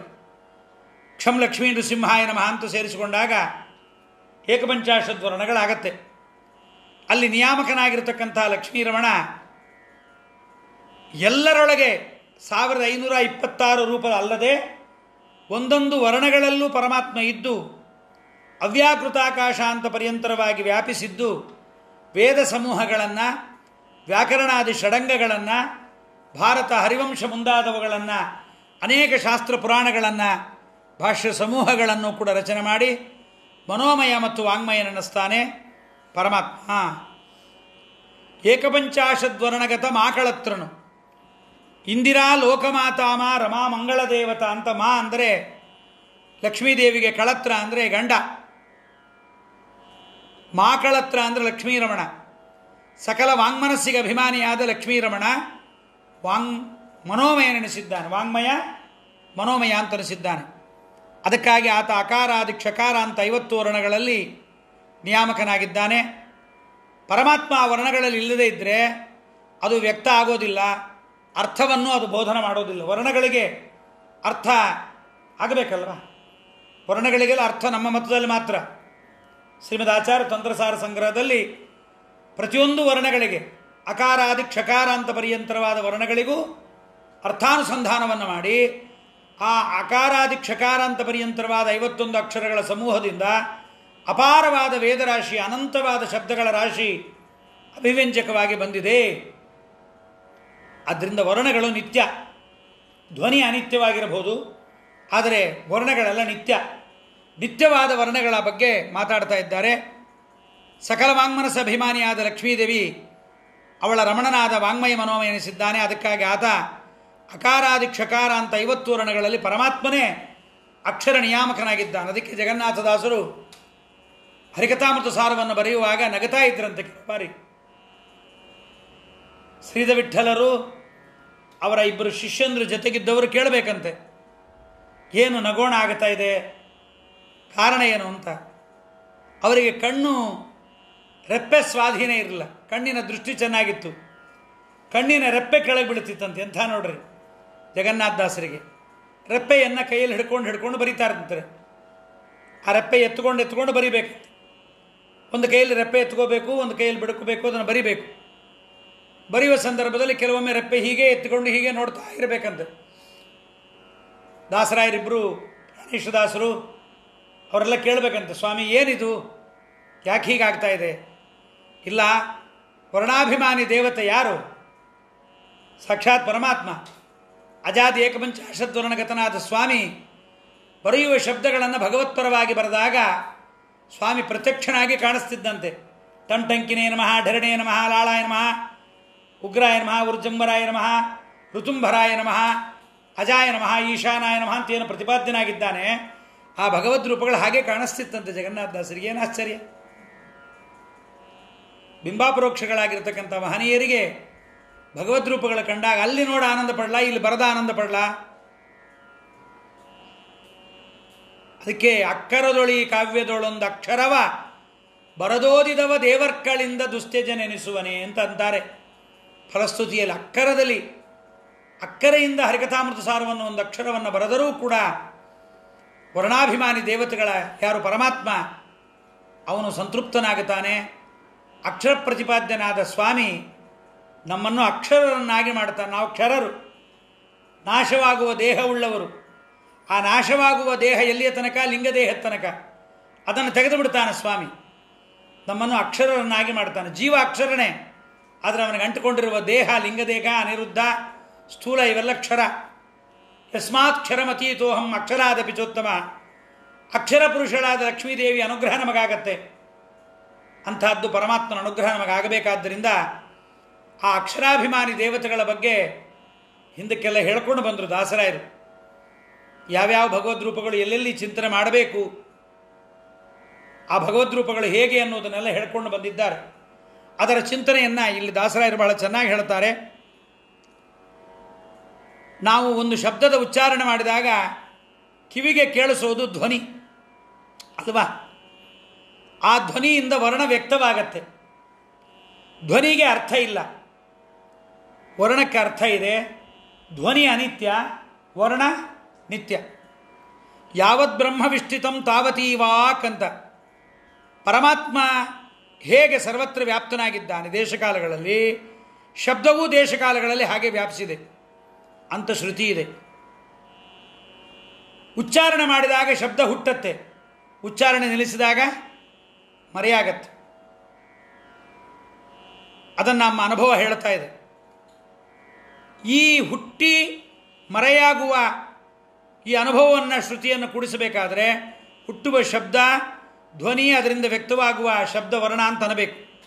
ವರ್ಣ ಮಾತ್ರವೇ ಪರಮಾತ್ಮನಂತೆ ಸರ್ವವ್ಯಾಪಿ ಅಂತನಬೇಕು, ಧ್ವನಿ ಸರ್ವವ್ಯಾಪಿ ಅಲ್ಲ. ಅದಕ್ಕೆ ಪರಮಾತ್ಮ ಸರ್ವವ್ಯಾಪಿ ಹೇಗೆ ಅನ್ನೋದನ್ನು ದಾಸರಾಯರು ಉದಾಹರಣೆ ಕೊಡ್ತಾರೆ. ಸರ್ವರೊಳಗೆ ಅವ್ಯಾಕೃತಾಕಾಶ ಅಂತ ವ್ಯಾಪಿಸಿ ಅಂತ. ಸರ್ವರೊಳಗೆ ಅಂದರೆ ಎಲ್ಲರ ಒಳಗೆ, ಎಲ್ಲ ಶ್ರುತಿಗಳಲ್ಲಿ, ಎಲ್ಲ ಅಕ್ಷರಗಳಲ್ಲಿ ಅವ್ಯಾಕೃತಾಕಾಶ ಅಂತ ಯಾಕೆ ಹೇಳಿದ್ರು ಜಗನ್ನಾಥದಾಸರು ಅಂದರೆ, ಭೂತಾಕಾಶ ತಾಮಸಾಹಂಕಾರದಿಂದ ಹುಟ್ಟಿದ್ದು. ಭೂತಾಕಾಶ ತಾಮಸಾಹಂಕಾರದಿಂದ, ಅದಕ್ಕೆ ಲಯ ಇದೆ. ಆದರೆ ಅವ್ಯಾಕೃತಾಕಾಶಕ್ಕೆ ಲಯ ಇಲ್ಲ. ಅದು ಹೇಗೆ ಸರ್ವತ್ರ ವ್ಯಾಪ್ತ ಲಯರಹಿತವೋ ಹಾಗೆ ಅವ್ಯಾಕೃತಾಕಾಶದಂತೆ ವರ್ಣಗಳಿಗೂ ಕೂಡ ಲಯ ಇಲ್ಲ. ಇದರ ಬಗ್ಗೆ ವಿಸ್ತಾರವಾದ ಟೀಕಾ, ಟಿಪ್ಪಣಿ, ವ್ಯಾಖ್ಯಾರ್ಥ ವಿಷ್ಣುತತ್ವ ವಿನಿರ್ಣಯಗಳಲ್ಲಿ ವರ್ಣತತ್ವ ವಿಚಾರದ ಬಗ್ಗೆ ಭಾರೀ ದೊಡ್ಡ ಚಿಂತನೆ ಎಂಬತಕ್ಕಂಥದ್ದು ಅಲ್ಲಿ ನಡೆದಿದೆ. ಆದ್ದರಿಂದ ವರ್ಣದಂತೆ ಅವ್ಯಾಕೃತಾಕಾಶವು ಕೂಡ ಸರ್ವವ್ಯಾಪಿಯಾಗಿದೆ. ಆಕಾಶವತ್ ಸರ್ವಗತಶ್ಚ ನಿತ್ಯ ಅಂತ ಶ್ರುತಿಯಲ್ಲಿ ಪರಮಾತ್ಮನ ಸರ್ವವ್ಯಾಪಿತ್ವವನ್ನು ನಿತ್ಯ ಅನ್ನಲಿಕ್ಕೆ ಆಕಾಶ ದೃಷ್ಟಾಂತವನ್ನು ಕೊಟ್ಟಿದ್ದಾರೆ. 51 ವರ್ಣಗಳನ್ನು ಆಶ್ರಯಿಸಿದೆ. ಅವುಗಳಿಗೆ ನಿಯಾಮಕನಾಗಿದ್ದು ಲಕ್ಷ್ಮೀರಮಣ ಅವ್ಯಾಕೃತಾಕಾಶ ಪರ್ಯಂತರವಾಗಿ ವ್ಯಾಪಿಸಿದ್ದಾನೆ. ಏನು ಮಾಡ್ತಾ ಇದ್ದಾನೆ ಪರಮಾತ್ಮ? ನಿಗಮತತಿಗಳನ್ನು ವ್ಯಾಕರಣ ಭಾರತ ಮುಖಾದ್ಯನೇಕ ಶಾಸ್ತ್ರ ಪುರಾಣ ಭಾಷ್ಯಾನೀಕಗಳ ಕಲ್ಪಿಸಿ. ವಿಜಯದಾಸರೊಂದು ಮಾತಂತಾರೆ, ವರಸತ್ಯವತಿಯ ಸೂನು 400 ಕೋಟಿ ಮೇಲೆ 210 ಲಕ್ಷ ಗ್ರಂಥವ ಮಾಡಿರೆ ಉರಗಶಯನ ನಮ್ಮ ವಿಜಯ ವಿಠ್ಠಲರೇಯ ಪೊರೆಯಬೇಕಾದರೆ ಉತ್ತಮ ಗುರಬೇಕು. ಈ 400 ಕೋಟಿ ಮೇಲೆ 201 ಲಕ್ಷ 10 ಗ್ರಂಥ ಏನಿದೆಯಲ್ಲ, ಇದು ವಿಜಯ ವಿಠ್ಠಲರೇಯನನ್ನು ತಿಳಿದು ಪೊರೆಯಬೇಕಾದರೆ ಉತ್ತಮ ಗುರು ಬೇಕು. ಪಂಚರಾತ್ರ, ಪುರಾಣಗಳು, ರಾಮಾಯಣ, ಭಾರತಾದಿಗಳು ಪ್ರತಿಯೊಂದೂ ಕೂಡ 100 ಕೋಟಿ ಗ್ರಂಥಗಳೆಲ್ಲವೂ ಕೂಡ. ಗ್ರಂಥ 100. ಗ್ರಂಥ ಅಂದರೆ ಅದಕ್ಕೆ ಲಕ್ಷಣ ಬೇರೆ, ಶ್ಲೋಕ ಬೇರೆ. ವೇದ ಗ್ರಂಥಗಳು ಅನಂತ. ಅವೆಲ್ಲವನ್ನು ಉಚ್ಚಾರಣದಿಂದ ಅಭಿವ್ಯಕ್ತಿಗೊಳಿಸಿ ಬ್ರಹ್ಮದೇವರಿಗೆ ಉಪದೇಶವನ್ನು ಮಾಡೋದು ಅಂದರೆ ಭಗವಂತನಿಗೆ ಅದೊಂದು. ಇಷ್ಟು ಶಬ್ದರಾಶಿಗಳನ್ನು ಅರ್ಧ ಗಂಟೆ ಉಪನ್ಯಾಸ ಮಾಡಿದ್ರೆ ಉಸ್ಸಂತೀವಿ ನಾವು. ಪರಮಾತ್ಮನಿಗೆ ಇಷ್ಟು ಉಪದೇಶವನ್ನು ಮಾಡೋದು ಅವನಿಗೇನಾಗಿದೆ? ಅನಾಯಾಸವಂತೆ. ಅದಕ್ಕೆ ಹೇಳ್ತಾರೆ, ಅಸ್ಯ ಮಹತೋ ಭೂತಸ್ಯ ನಿಶ್ವಸಿತಮೇತದ್ಯದೃಗ್ವೇದೋ ಯಜುರ್ವೇದ ಸಾಮವೇದೋ ಅಥರ್ವಾಂಗಿರಸ ಇತಿಹಾಸ ಪುರಾಣಂ ವಿದ್ಯಾೋಪನಿಷದೋ ಲೋಕಾ ಸೂತ್ರಾಣ್ಯನುವ್ಯಾಖ್ಯಾನಾನಿ ವ್ಯಾಖ್ಯಾನಾನಿ. ಬೃಹದಾರಣ್ಯಕ ಮೈತ್ರೇಯ ಬ್ರಾಹ್ಮಣದಲ್ಲಿ ಇದನ್ನು ಹೇಳ್ತಾ ಇದ್ದಾರೆ. ನಿಗಮ ತತಿಗಳು ಅಂದರೆ, ನಿಗಮಗಳು ಅಂದರೆ ವೇದಗಳು, ಅವುಗಳ ತತಿ ಅಂದರೆ ಸಮೂಹ, ವೇದೋಪನಿಷತ್ತುಗಳು. ಭಾರತ ಮುಖಾದ್ಯನೇಕ, ಭಾರತ ಮತ್ತು ಭಾರತವೇ ಮುಖ್ಯ ಭಾಗವಾಗಿದ್ದ ಕಿಲಭಾಗ ಹರಿವಂಶ, ಆದಿ ಇದೇ ಮೊದಲಾಗಿರ್ತಕ್ಕಂಥ ಪಂಚರಾತ್ರ, ಪುರಾಣ 18, ಉಪಪುರಾಣಗಳು 18, ಎಲ್ಲವೂ ಸಾತ್ವಿಕವಾದ ವಿಷ್ಣು, ನಾರದ, ಭಾಗವತ, ಗರುಡ, ಪದ್ಮಪುರಾಣ 6 ಪುರಾಣಗಳನ್ನೇ ಸ್ವೀಕಾರ ಮಾಡ್ತೀವಿ. ಅವುಗಳಿಗೆ ಅನುಸಾರಿಯಾದ ಬೇರೆ ಪುರಾಣಗಳಲ್ಲಿ ಬರುವ ವಚನಗಳನ್ನು ಕೂಡ ಅನೇಕ ಶಾಸ್ತ್ರ ಪುರಾಣ ಅಂತ ಅಂದರೆ ಸಾತ್ವಿಕ ಪುರಾಣಕ್ಕೆ ಅನುಸಾರಿಯಾಗಿ ಹೇಳಿದ ಇತರ ಪುರಾಣಗಳ ಮಾತು ಅಂತ. ಶಾಸ್ತ್ರ ಅಂದರೆ ಯಾವುದು ಅಂದರೆ ಬ್ರಹ್ಮಸೂತ್ರಾದಿ ಶಾಸ್ತ್ರ, ಅವುಗಳಿಗೆ ಅನುಸಾರಿಯಾದ 6 ಪುರಾಣಗಳು ವಿವೇಕ್ಷಿತವಾಗಿದೆ. ಅಥೋನ್ಯೋ ಗ್ರಂಥ ವಿಸ್ತಾರ ನೈವ ಶಾಸ್ತ್ರಂ ಕೋರ್ತ್ಮತತ್ ಅಂತ. ಭಾಷ್ಯ ಅಂದರೆ ವೇದ ವ್ಯಾಖ್ಯಾನ ರೂಪವಾದ ಬ್ರಹ್ಮಸೂತ್ರ, ಅದರ ಭಾಷ್ಯವನ್ನು ಅನುವ್ಯಾಖ್ಯಾನ ಅಂತ. ಅದೇ ಇವಾಗ ನಾವು ಹೇಳಿದ್ವಲ್ಲ, ಸೂತ್ರಾಣ್ಯ ಅನುವ್ಯಾಖ್ಯಾನಿ ವ್ಯಾಖ್ಯಾನಾನಿ ಅಂತ. ಅನುವ್ಯಾಖ್ಯಾನ ಅಂತ ಉಪನಿಷತ್ತು ಕರೆದಿದೆ. ವ್ಯಾಕರಣ ಎಂಬತಕ್ಕಂಥದ್ದು 6 ವೇದಾಂಗಗಳಿಂದ ವಿವೇಕ್ಷಿತವಾಗಿದೆ. ಕಲ್ಪಿಸಿ, ಕಲ್ಪನೆ ಮಾಡಿ, ರಚಿಸಿ ಎಂದರ್ಥ. ಇಲ್ಲಿ ಶಾಸ್ತ್ರ ಪುರಾಣ ಭಾಷ್ಯಾನೀಕಗಳ ಕಲ್ಪಿಸಿ ಅಂತ ಹೇಳಿದ್ದಾರೆ. ಹೌದು, ನಿಗಮತತಿಗಳನ್ನು ಕಲ್ಪಿಸಿ ಅನ್ನೋದು ಹೇಗೆ? ವೇದಗಳನ್ನು ಕಲ್ಪನೆ ಮಾಡೋದು ಅಂದರೆ ವೇದ ಉಪನಿಷತ್ತುಗಳು ಅಪೌರುಷೇಯ. ಅಪೌರುಷೇಯ ಅಂದರೆ ಬರೆದದ್ದಲ್ಲ, ಪುರುಷರಿಂದ ಬರೆಸಲ್ಪಟ್ಟದ್ದಲ್ಲ. ವೇದೋಪನಿಷತ್ತುಗಳು ಪುರುಷರಿಂದ ಬರೆದದ್ದಲ್ಲ. ಅದನ್ನು ರಚನೆ ಮಾಡೋದು ಅಂದರೆ ಉಚ್ಚಾರಣೆ ಮಾಡಿ ಅಭಿವ್ಯಕ್ತಿಗೊಳಿಸೋದು. ಯಾರೂ ರಚನೆ ಮಾಡಿಲ್ಲದೆ ಇರತಕ್ಕಂಥ ವೇದೋಪನಿಷತ್ತುಗಳನ್ನು ಉಚ್ಚಾರಣೆ ಮಾಡೋದು. ಬಾಯಿಂದ ಉಚ್ಚಾರಣೆ ಮಾಡಿದಾಗ ಅದೇನಾಗತ್ತೆ? ಅಭಿವ್ಯಕ್ತಿ ಆಗತ್ತೆ. ಬೇರೆ ಗ್ರಂಥಗಳಲ್ಲಿ ಅದನ್ನು ಏನು ಮಾಡ್ತಾರೆ?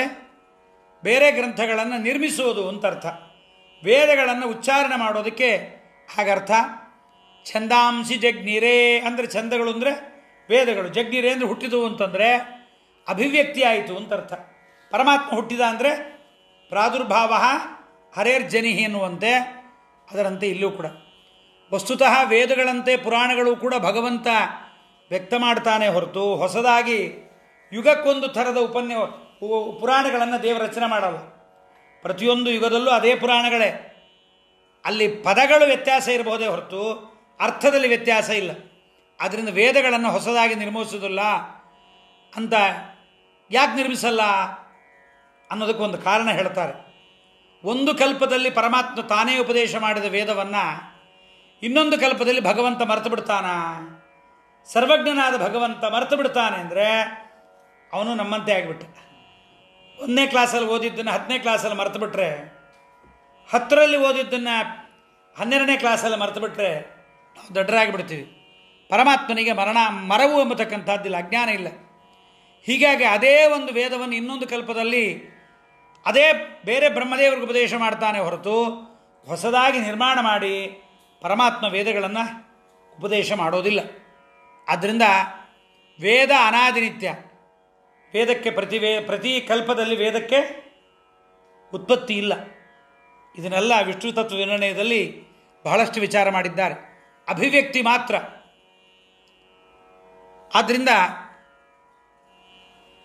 ಪುರಾಣದ ವಿಷಯದಲ್ಲೂ ಈ ಮಾತು ಹಾಗೆ ಅನ್ವಯ ಮಾಡಿಕೊಳ್ಳಬೇಕು. ಒಂದು ಕಲ್ಪದಲ್ಲಿ ತಾನು ಉಪದೇಶ ಮಾಡಿದ ಪುರಾಣವನ್ನು ಇನ್ನೊಂದು ಕಲ್ಪದಲ್ಲಿ ದೇವರು ಮರೀತಾನ? ನಾರದರಿಗೆ ಕೀರ್ತಿ ಬರಲಿ, ವಾಲ್ಮೀಕಿಗೆ ಕೀರ್ತಿ ಬರಲಿ, ಇತರ ಪುರಾಣಗಳಲ್ಲಿ ಬಂದ ವೈಶಂಪಾಯನಾದಿಗಳಿಗೆ ಕೀರ್ತಿ ಬರಲಿ ಅಂತ ಪರಮಾತ್ಮ ಅದನ್ನು ಅಭಿವ್ಯಕ್ತಿಯನ್ನು ಅವರ ಮೂಲಕವಾಗಿ ಮಾಡಿಸ್ತಾನೆ. ನಾರದರು ಬಂದು ಹೇಳಿಕೊಟ್ರು, ಭಾಗವತ ಬರೆದ ಅಂತೆಲ್ಲ ನಾವು ಕೇಳ್ತೇವೆ. ಆದರೆ ವೇದ ಪುರಾಣಗಳಲ್ಲಿ ವೇದ ಭಗವಂತನ ಮನಸ್ಸಿನಲ್ಲಿ ಒಂದೇ ರೀತಿ ಇರುತ್ತೆ. ವ್ಯಕ್ತ ಮಾಡಿ ಉಪದೇಶ ಮಾಡ್ತಾನೆ. ಪುರಾಣ ಅರ್ಥದಲ್ಲಿ ಒಂದೇ ರೀತಿ ಇದ್ದರೂ ಕೂಡ ಶಬ್ದದಲ್ಲಿ ಬೇರೆ ಬೇರೆ ಅನೇಕ ರೀತಿ ಇರುತ್ತೆ. ಅವುಗಳಲ್ಲಿ ಒಂದೊಂದು ರೀತಿ ಪುರಾಣಗಳನ್ನು ಒಂದೊಂದು ಕಲ್ಪದಲ್ಲಿ ಅಭಿವ್ಯಕ್ತಿಯನ್ನು ಮಾಡ್ತಾನೆ. ಪ್ರತಿ ಕಲ್ಪದಲ್ಲೂ ಪುರಾಣ ಹೊಸದು, ಪೌರುಷೇಯ ಅಂತ ಅನಿಸುತ್ತೆ. ವೇದ ಹಳೆಯದೇ, ಅಪೌರುಷೇಯವಾಗಿರುತ್ತೆ. ಇದನ್ನೇ ದಾಸರಾಯರು ಕಲ್ಪಿಸಿ ಅಂತ ಮನಸ್ಸಿನಲ್ಲಿ ಮಾಡಿಕೊಂಡು ಅಭಿವ್ಯಕ್ತಿ ಮಾಡಿಯೇ ಹೊಸದಾಗಿ ರಚಿಯೇ ಪರಮಾತ್ಮ ಉಪದೇಶ ಮಾಡ್ತಾನೆ ಎಂದಿದ್ದಾರೆ ಹೊರತು ನಿಗಮತತಿಗಳನ್ನು ವ್ಯಾಕರಣ ಭಾರತ ಮುಖಾದ್ಯನೇಕ ಶಾಸ್ತ್ರ ಪುರಾಣ ಭಾಷ್ಯ ಅನೇಕಗಳು. ಅನೇಕ ಅಂದರೆ ಸಮೂಹ ಅಂತ ಒಂದರ್ಥ, ಸೈನ್ಯ ಅಂತ ಒಂದರ್ಥ. ಇದನ್ನು ಪರಿಮಳವು ಸುಮನದೊಳು ಅನಲನ ಅರಣದೊಳಗೆ ಇಪ್ಪಂತೆ ದಾಮೋದರನ ಅಲ್ಲಿ ಕೂಡ ಅನೇಕ ಅನ್ನೋ ಶಬ್ದವನ್ನು ದಾಸರಾಯರು ಪ್ರಯೋಗ ಮಾಡಿದ್ದನ್ನು ನಾವು ಕೇಳಿದ್ದೇವೆ. ಸಮೂಹ ಅನೇಕಕ್ಕೆ ನಮಿಸುವೆನು ಅಂತ ಅಲ್ಲಿ ಹೇಳಿದ್ದಾರೆ. ಸೈನ್ಯ ಹೌದು, ಶಾಸ್ತ್ರ ಯುದ್ಧದಲ್ಲಿ ವೇದಗಳ ಸೈನ್ಯ ಒಂದು. ವೇದ ವಿರೋಧಿಯಾಗಿರತಕ್ಕಂಥ ಕೆಲವೊಂದು ಗ್ರಂಥಗಳು ಇವೆ. ಆದ್ದರಿಂದ ವೇದ ವಿರೋಧಿಯಾದ ಅವುಗಳನ್ನು ಖಂಡನೆ ಮಾಡಲಿಕ್ಕೆ ಇದು ಬೇಕಾಗಿದೆ. ಅಪೌರುಷೇಯವಾದ ವೇದಗಳು, ಅವುಗಳಿಗೆ ಕರ್ತರೇ ಇಲ್ಲ, ಸರ್ವಜ್ಞರಾದ ಕರ್ತರಿಲ್ಲ ಅಂತ ಅನಾದರಣೆಗೆ ಪಾತ್ರವಾಗಬಹುದು. ದುರ್ಬಲವಾಗಿ ಬಿಡುತ್ತೆ. ಯಾರೋ ಬರೆದಿದ್ದು ಎಲ್ಲೋ ಬಂದದ್ದು ಹೆಂಗೋ ಹೇಳಿಬಿಟ್ರು ಅಂತ ದುರ್ಬಲವಾಗಿ ಬಿಡುತ್ತೆ. ಅದಕ್ಕೆ ಸರ್ವಜ್ಞ ಭಗವಂತ ವೇದಾನುಸಾರಿಯಾದ ಪಾಂಚರಾತ್ರ, ಭಾರತ ಪುರಾಣಾದಿ ಪೌರುಷೇಯ ಗ್ರಂಥಗಳ ನಿರ್ಮಾಣ ಮಾಡಿ ವೇದವೃಕ್ಷದ ಸೈನ್ಯವನ್ನು ಬಲಿಷ್ಠವನ್ನಾಗಿ ಮಾಡ್ತಾನೆ. ಪೌರುಷೇಯ ಗ್ರಂಥಗಳ ಸಂಖ್ಯೆ ಕೇವಲ 30 ಕೋಟಿ. ಶೈವ ಶಾಸ್ತ್ರಾದಿ ಪಕ್ಷದಲ್ಲಿದ್ದರೆ ಅನಂತ ವೇದ ಪಕ್ಷದಲ್ಲಿ ಪೌರುಷೇಯ ಗ್ರಂಥಗಳು 400 ಕೋಟಿ ಆಗತ್ತೆ. ಈಗ ಜಯ ವೇದ ಪಕ್ಷಕ್ಕೆ ಹೆಚ್ಚಾಗಿರೋದರಿಂದ ಈ ನಿಗಮ ತತಿಗಳು ಭಾರತಾದಿಗಳ ಅನೇಕಗಳಿಗೆ ಸಮೂಹ ಹೆಚ್ಚಾಯಿದ್ದರಿಂದ ಇದಕ್ಕೆ ಸ್ವಾಭಾವಿಕ ಅಂತ ಬೃಹದ್ಭಾಷ್ಯದಲ್ಲಿ ಆಚಾರ್ಯ ಹೇಳಿದ್ದಾರೆ.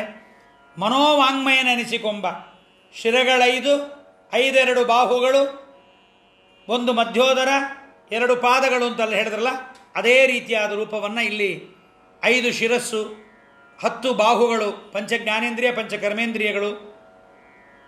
ಅದಾದ ನಂತರದಲ್ಲಿ 5 ಶಿರಗಳೈದು, 5 ಬಾಹುಗಳು, ಅಂದರೆ 5 ಅಂದರೆ 10 ಬಾಹುಗಳು. ಅದಾದ ಮೇಲೆ 18 ಪುರಾಣಗಳು, 18 ಉಪಪುರಾಣಗಳು, ಮಧ್ಯೋದರ ಒಂದು ಬ್ರಹ್ಮಸೂತ್ರ ಅಂತ ಅಲ್ಲಿಗೆ ಹೇಗೆ ಹೇಳೋರು ಅಲ್ಲಿ ಇಲ್ಲೂ ಕೂಡ ಮನೋಮಯ ಅಂದರೆ ಸರ್ವಜ್ಞ, ವಾಂಗ್ಮಯ ಅಂದರೆ ಸಕಲ ವಾಕ್ಯಗಳು, ವೇದೋಪನಿಷತ್ತುಗಳನ್ನು ಸದಾ ಉಪದೇಶ ಮಾಡ್ತಾ ಇರತಕ್ಕಂಥವನು.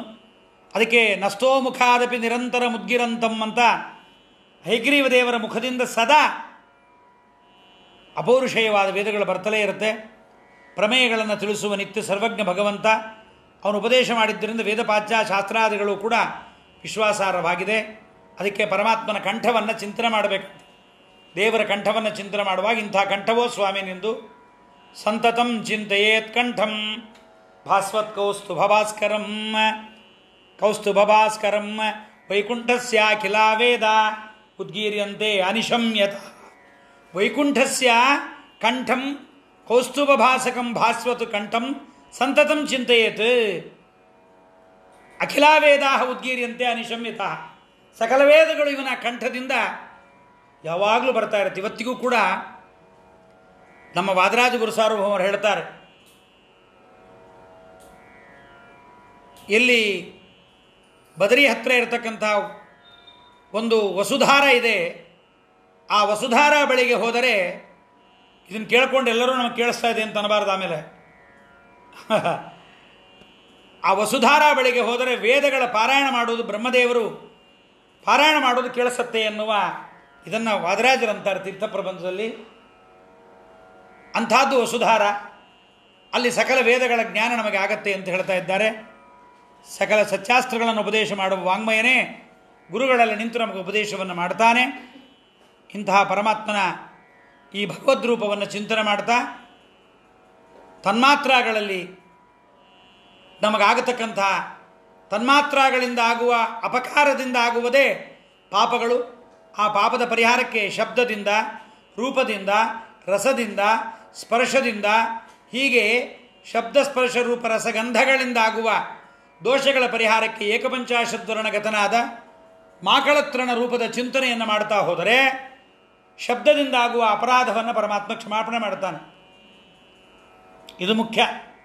ದಾಸರಾಯರು ಇದನ್ನು ಏಕಪಂಚಾಶದ್ವರ್ಣಗಳ ಬಗ್ಗೆ ಯಾಕೆ ಹೇಳಿದರು, ಸೂರ್ಯಚಂದ್ರರ ಬಗ್ಗೆ ಯಾಕೆ ಹೇಳಿದರು, ಇದೇನು ಪ್ರಸಂಗ, ನಮಗೆ ಈ ಒಂದು ಸಂದರ್ಭದಲ್ಲಿ ಇದನ್ನು ಯಾಕೆ ಬಂತು ಅನ್ನೋದಕ್ಕೆ ನಾವು ಪ್ರಸಂಗಾನುಕೂಲ್ಯವನ್ನು, ಸಂದರ್ಭವನ್ನು ವಿಚಾರ ಮಾಡಿದಾಗ ಜಗನ್ನಾಥದಾಸರೇನು ಮಾಡಿದ್ದಾರೆ, ಪರಮಶ್ರೇಷ್ಠವಾದ ರೀತಿಯಲ್ಲಿ ಭಗವದ್ರೂಪಗಳ ಈ ಚಿಂತನೆಯನ್ನು ಸೂರ್ಯಚಂದ್ರಾಂತರ್ಗತರಾದ ಆರೋಗ್ಯ ಭಾಗ್ಯಾದಿಗಳನ್ನು ಕೊಡುವ ಪಂಚತನ್ಮಾತ್ರಗಳಿಂದಾಗುವ ಪಾಪ ಪರಿಹಾರಕವಾದ ಸಂಕರ್ಷಣ ಪ್ರದ್ಯುಮ್ನ ಸುರುಚಿ ಶಾರ್ವರೀಕರ ಪರಮಾತ್ಮನ ಸುವಿಶಿಷ್ಟ ನಾಮಗಳ ಚಿಂತನೆಯನ್ನು ಮಾಡಿರಿ. ತನ್ಮಾತ್ರಗಳಿಂದಾಗುವ ಬಾಧೆಯನ್ನು, ತುಂಬ ದೊಡ್ಡ ಬಾಧೆ ಅಂದ್ಕೊಂಡವರಿಗೆ ಅದು ಬಾಧೆ ಅಂತಲೇ ಗೊತ್ತಾಗದೆ ಹೋದರೆ, ಕಣ್ಣು ನೋಡಬಾರದೇ ಇದ್ದ ಕಡೆಗೆ ಹೋದರೆ, ಕಿವಿ ಕೇಳಬಾರದೇ ಇದ್ದದ ಕಡೆಗೆ ಹೋದರೆ, ಆಡಬಾರದೇ ಇದ್ದ ಮಾತುಗಳು ಬಾಯಲ್ಲಿ ಬಂದಾಗ, ಕೆಟ್ಟ ಶಬ್ದಗಳು ಬಾಯಲ್ಲಿ ಬಂದಾಗ, ಇದು ಕೆಡಕು ಅಂತಲೇ ಗೊತ್ತಿಲ್ಲದೆ ಇದ್ದರೆ, ಇದು ಕೆಟ್ಟ ರೂಪ ಅನ್ನೋದೇ ನಾವು ನೋಡಬಾರದು ಅನ್ನೋದೇ ಗೊತ್ತಾಗದೆ ಹೋದರೆ, ಸ್ಪರ್ಶ ಯಾರನ್ನು ಸ್ಪರ್ಶ ಮಾಡಿದ್ರೂ ಸಹಜ ಅಂತ ಅಂದ್ಕೊಂಡ್ಬಿಟ್ರೆ ಸುಳ್ಳಾಗಿ ಹೇಳ್ತಾರೆ ಅನೇಕರು. ಸುಮ್ಮನೆ ಹೇಳಬಾರದು. ಪರಸ್ತ್ರೀಯನ್ನು ನೋಡಿದಾಗ, ಪರಪುರುಷನನ್ನು ನೋಡಿದಾಗಲೇ ಮನಸ್ಸು ಹಪಹಪಿಸುತ್ತೆ. ಇನ್ನು ಸ್ಪರ್ಶವಾದ್ರಂತೂ ಘೃತಕುಂಭ ಘಟಸ್ಪುಮಾನ್ ಅಂತ ತುಪ್ಪದ ಗಡಿಗೆ ಅಂತ ಕರಗೋಗಿಬಿಡ್ತಾನೆ ಪುರುಷ. ಅಂಥದ್ದೆಲ್ಲ ಈ ಸ್ಪರ್ಶಗಳು, ಶಬ್ದಾದಿಗಳು, ಗಂಧ ಇವೆಲ್ಲವೂ ಕೂಡ ನಮಗೆ ಪಾಪದಾಯಕವಾಗತ್ತೆ. ಅದನ್ನು ಭಗವತ್ಪರವಾಗಿ ಮಾಡಬೇಕು ಅನ್ನುವುದೇ ಜಗನ್ನಾಥದಾಸರ ಒಂದು ಆಶಯ. ಹಾಗಾಗಿ ಶಬ್ದಗಳಲ್ಲಿ, ಆ ಶಬ್ದಗಳ ಬರಬೇಕಾದ ವರ್ಣಗಳಲ್ಲಿ, ಆ ವರ್ಣ ನಿತ್ಯವಾದ ಭಗವಂತನಲ್ಲಿ ಅದು ಅವ್ಯಾಕೃತಾಕಾಶಾಂತವಾಗಿ ವ್ಯಾಪಿಸಿರುವ ಭಗವದ್ರೂಪದ ಬಗ್ಗೆ ಈ ರೀತಿಯಾದ ಒಂದು ವಿಸ್ತಾರವಾದ ಚಿಂತನೆಯನ್ನು ಕರುಣಾಶಾಲಿಗಳಾದ ಜಗನ್ನಾಥದಾಸರಲ್ಲದೆ ಬೇರೆ ಯಾರು ಮಾಡಲಿಕ್ಕೆ ಸಾಧ್ಯ ಹೇಳ್ರಿ. ಶ್ರೀಮದ್ ಆಚಾರ್ಯರ ಗ್ರಂಥಗಳಲ್ಲಿರುವ ಪರಮಶ್ರೇಷ್ಠವಾದ ಪ್ರಮೇಯಗಳನ್ನು ಹೀಗೆ ಸರಳ ಕನ್ನಡದಲ್ಲಿ ತಂದು ಕೊಟ್ಟಿದ್ದಾರೆ ನಿಜ. ಆದರೆ ಇದು ಎಲ್ಲಿಂದ ಬಂದಿದೆ ಅಂತ ಓದಬೇಕಾದ್ರೆ ಮತ್ತೆ ವ್ಯಾಖ್ಯಾನದ ನಾವು ಒಂದು ಅಪೇಕ್ಷೆಯನ್ನು ಪಡಲೇಬೇಕಾಗತ್ತೆ. ಆ ವ್ಯಾಖ್ಯಾನದ ಅಪೇಕ್ಷೆಯನ್ನು ಪಟ್ಟಾಗಲೇ ಅದರ ಮೂಲಕವಾಗಿಯೇ ಇದು ಅರ್ಥ ಆಗಬೇಕು. ಎಷ್ಟೇ ಓದಿದವನಾದರೂ ಕೂಡ ಎಲ್ಲಿದೆ ಇದು ಅನ್ನುವುದು ಝಟಿತಿ ಅರ್ಥವಾಗೋದಿಲ್ಲ. ಆದ್ದರಿಂದ ಜಗನ್ನಾಥದಾಸರೇ ಮಾಡಿದ ಉಪಕಾರವನ್ನು ಸ್ಮರಣೆ ಮಾಡ್ತಾ ನಾಳೆ ಮುಂದಿನ ಪದ್ಯವನ್ನು ಕೇಳೋಣ. ಶ್ರೀಕೃಷ್ಣಾರ್ಪಣಮಸ್ತು. ಹರಿಯೇ ನಮಃ. ಕಾಯೇನ ವಾಚ ಮನಸೇಂದ್ರಿಯರ್ವ ಬುದ್ಧ್ಯಾತ್ಮನಾವಾಂ ಸ್ವತಃ ಸ್ವಭಾವಂ ಕರೋಮಿದ್ಯತ್ ಸಕಲಂ ಪರಸ್ಮೈ ನಾರಾಯಣಾಯೇತಿ ಸಮರ್ಪಯಾಮಿ.